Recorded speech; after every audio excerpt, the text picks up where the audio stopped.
Regret. The sound of television static defiles the silence. The dull gray of the hotel walls reflect an eerie light upon the face in the mirror. Beneath the flat black locks of short-cropped hair sat the deep shining sapphires of her eyes, set in a flawless olive-colored skin. Flawless, that is, if one were to look past the swollen flesh of her cheeks from a fresh black eye. Never again, though.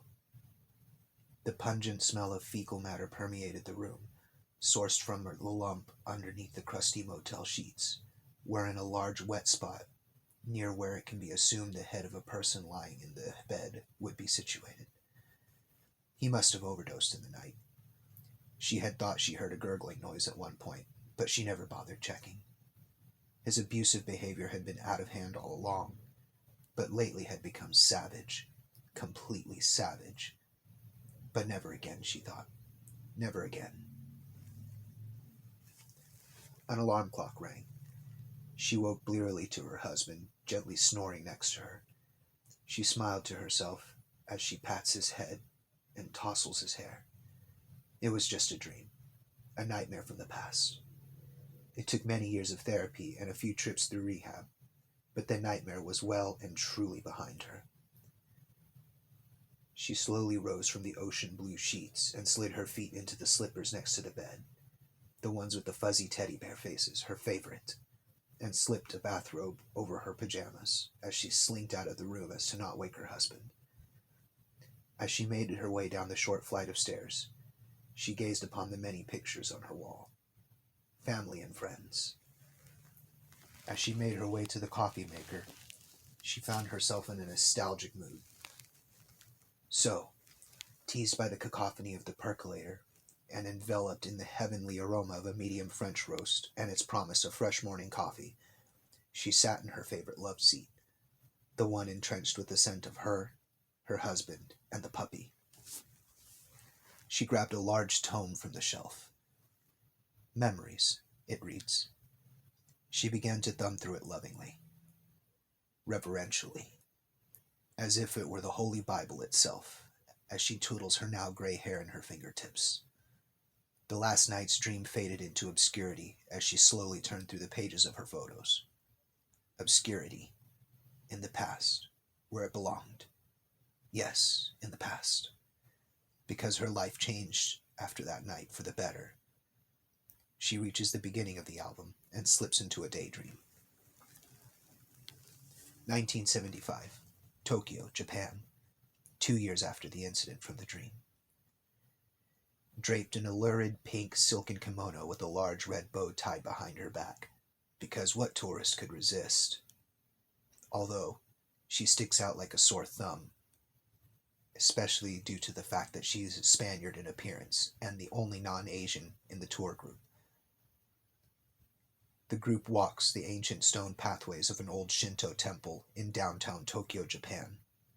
She is one of the small group of people touring the temple, and she is highly grateful for this small group, as it is giving the tour guide a chance to give a very intimate and fascinating tour. Over here, this particular one was built by my ancestors over 1,000 years ago, said the tour guide, a tall, slender-built Japanese man with a messy haircut like something from a Japanese cartoon and very fair skin. As he said this, she caught his eyes as they intertwined with her own. She blushed, as she did find him very attractive, broken English and all. She did her best to try to stay hidden after this, in the crowd for the rest of the tour. Simply out of complete and utter embarrassment. However, at the end, she saw him looking around feverishly. She hid behind a pillar out of sheer nervousness as she fiddled with her hair, adjusted her bow, tried to wipe the sweat from her palms when suddenly, "Hello, miss. My name is Nobu. Who are you?" The color she assumed drained from her face. Ashla, she croaked, as the color turned from pale to beet red. Ashla, she managed again, a little more confidence infused. Ashla, he repeated in a sing-song voice. What a beautiful name. The two were immediately smitten. They spent the next 2 weeks wandering the streets of Tokyo getting to know one another. Like a fairy tale, she thought to herself. At the end of her vacation, she somehow managed to misplace her passport and plane ticket and was forced to spend a little more time with Nobu in Japan. Due to her unfortunate circumstance, she had to stay with him at his flat. A year later, they were happily married. 1977, San Francisco, California. She awoke with IVs dripping cocktails of God knows what in her arms. Secretly, she was surprised they could find a vein. She awoke to the face of Nobu smiling, ear to ear so wide that it threatened to split his face in two. Gently swaddled in the security of his strong arms, a mass of small pink blankets. Ashla, she's so beautiful, Nobu squeaks between racking sobs as tears roll down his face. Our little Asuka. She thumbs to the next picture. Asuka Xiaomei Rivera Kojima, December 10, 1977, 8 pounds, 1 ounce. She took the bundle to his arms to stare into the face of a soundly sleeping baby with fair skin, black hair, and obvious Asian features. The most beautiful creation under the heavens, Ashla proclaims, as tears well up in her eyes. I love you, Nobu, she manages to whisper. I love you, Ashla, he croons back. 1977, San Francisco, California, USA. Inside of a therapist's office. Well, doctor, I still have this dream from time to time, but I don't think it's a big deal. I'll manage. She thumbs to the next picture of a smiling family playing in the yard as Nobu stands in front of a barbecue pit. 1984, San Francisco, USA. Asuka's beauty knows no bounds. Obvious Asian features hid bright blue eyes, a very rare feature on an Asian girl indeed. She, like her father, almost looked like something from a cartoon. They frolicked through the yard with Auntie Mai and Uncle Roger. Grandpa Nobu-sama and Gammy Esther-san lounged lazily in pool chairs as Nobu stood grilling dinner for the entire family, fresh off the plane to visit from Tokyo. Everything had really taken a turn for the better ever since Nobu had graduated med school and became a physician. Life really had become a fairy tale. Here, loving, perfect. Her Prince Charming had swept her off her feet and given her a loving family and perfect home. San Francisco, 1984. Therapist's office. Well, you see, doctor, the dream still happens from time to time, but I try not to think about it. She turns the page again, trying her hardest not to spill hot coffee onto her precious photo album. 1995, Austin, Texas, USA. A photo of a beautiful, blue-eyed, young Asian woman stands in a graduation gown surrounded by a loving family. Asuka had just graduated high school as valedictorian. Valedictorian. Our Ashla. Ashla beamed with pride as Asuka gave her speech to her graduating class, and then broke into uncontrollable tears as they tossed their hats sky high in a flurry of blue and gold. So hard-working was Asuka that not a week later, she had already had her applications, essays, records, everything, ready to send off to Harvard, Yale, MIT, and Princeton. She had already been in touch with all of the above for years now, trying to get ahead of the curve. It had all paid off when Asuka broke down in the living room, sitting with Grandpa and Gammy, as she got her acceptance letter from Harvard School of Medicine. She wanted to follow in her father's footsteps, and so she did. 1995, Austin, Texas, USA. Therapist's office. No, doctor. The dream still comes, but I'm all right. She turns to the next page as she hears Nobu begin to stir from bed. 2003, Cambridge, Massachusetts, USA. A photo of the entire family gathered in a tight circle around the now doctor's Kojima. Asuka graduated magna cum laude of her class at Harvard. Ashla and Nobu couldn't have been more proud of their baby. She would now be off to great, great things. Better things. Nobu would always tease Asuka.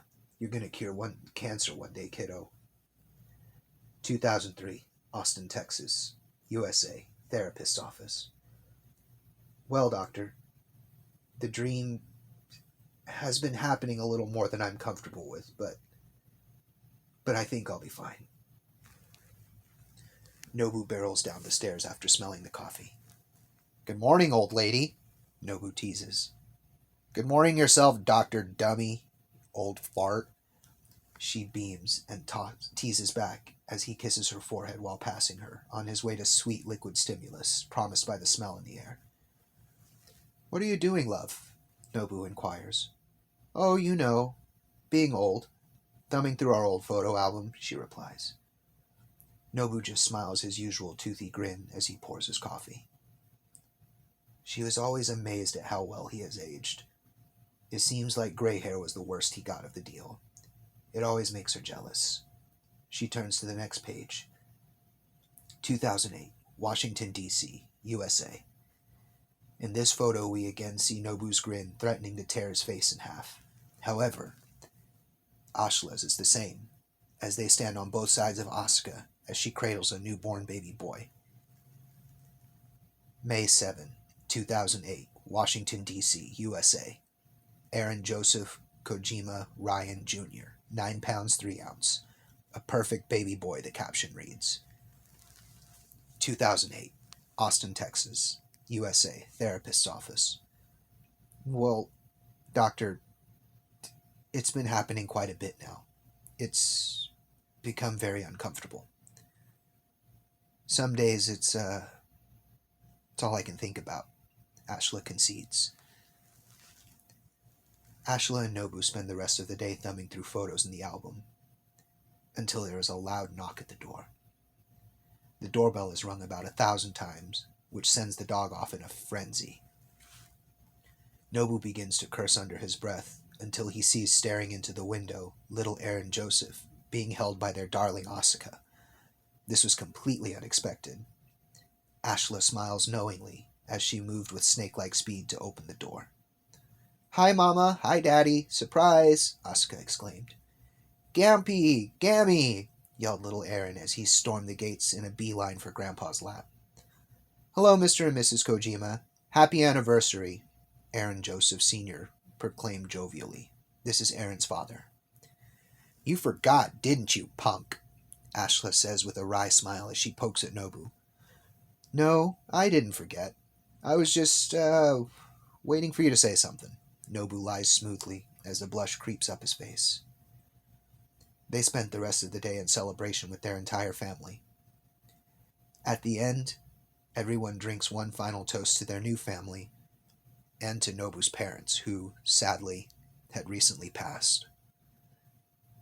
Everyone exchanged hugs and kisses, and goodnights, as Aaron Sr. cradles a worn-out Aaron Jr. in his arms. Asuka buried her face in between her mother and father. She kisses them both on the cheek and says, I love you both so much. Happy anniversary. We have a hotel down the street, so we will see you in the morning, okay? Of course, baby, Nobu says. Be careful, baby. Love you, said Ashla. As the elderly couple shuffled upstairs and settled into bed, Ashla looked deeply into Nobu's eyes and tousled his now gray locks. I love you so much, Nobu. You have given me far more than I feel like I ever deserved. You loved me in spite of everything and taught me to love myself again. You gave me a life I never thought possible in a billion years. I'm so thankful. And I love you, Ashla whispers gently with a sigh, and as tears begin rolling down her cheeks. He reaches across the bed to cradle her head and wiped her tears away gently as he whispers, You don't have to thank me, my love. I love you, with all my heart, good and bad. I knew it the moment we met all those years ago. You will never have to thank me. I love you so much, Ashla. Ashla drifts to sleep, calm and at peace. With a full heart and clear mind, she smiles. The alarm rings.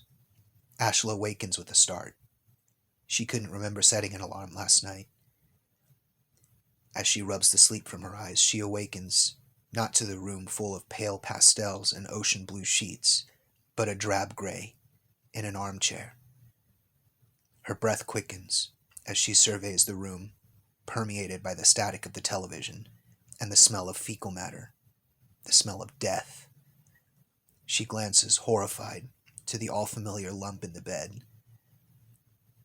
Her eyes begin to well up as she looks into the mirror, to the bruised and puffy face. However, she is not alone in the mirror. A man in an immaculate white suit stands beside her reflection, a crisp black shirt, half unbuttoned, covering the most perfect man she had ever laid eyes upon. Skin pale, pale like death. Blonde locks like harvest grain, eyes like fire, and feet bare. She lets go to racking sobs as he smiles. The static gives way to the smiling, perfect family of Nobu, Ashla, Asuka, Aaron Jr., Sr., Grandpa, Grammy Kojima, all laughing, all in unfettered love and joy. "Hello, Ashla." The voice was felt, on the inside, more so than heard. "Did you enjoy the show?" "What? Who are you? Where's Nobu?" she belts as she closes her eyes tight, stinging with tears. "Oh, Ashla, my dear, do you not remember what happened that night?" The voice boomed. "Yes, the police came. Medics came. I left. I got help. I fell in love. I got better," she screams. "No," was the simple response. "No?" she screams. "I hope you enjoyed the show." The voice hisses this time. The figure on the television were all huddled in a group hug, waving goodbye to someone off camera. A loving family. "What?" she shrieks, as she opens her eyes and turns to face the man in the white suit. Next to his feet, on the floor, a body. There lies a body. The body of Ashla. A pistol in one hand, and the head split wide open, spilling its contents with reckless abandon onto the floor. "Oh, Ashla, I merely showed you what could have been," the man boomed. "What would have been." Now from the inside of the television, as small horns begin protruding from his head. "Please, no, no," she begs. "5 more minutes, please. Let me go see them one more time, at least say goodbye." "No. No, Ashla. It's time to go. This is what you chose." This time, it was an actual audible whisper right next to her ear, where he had appeared out of thin air. The air was sucked from her lungs. The room grew dark, and her skin began to burn.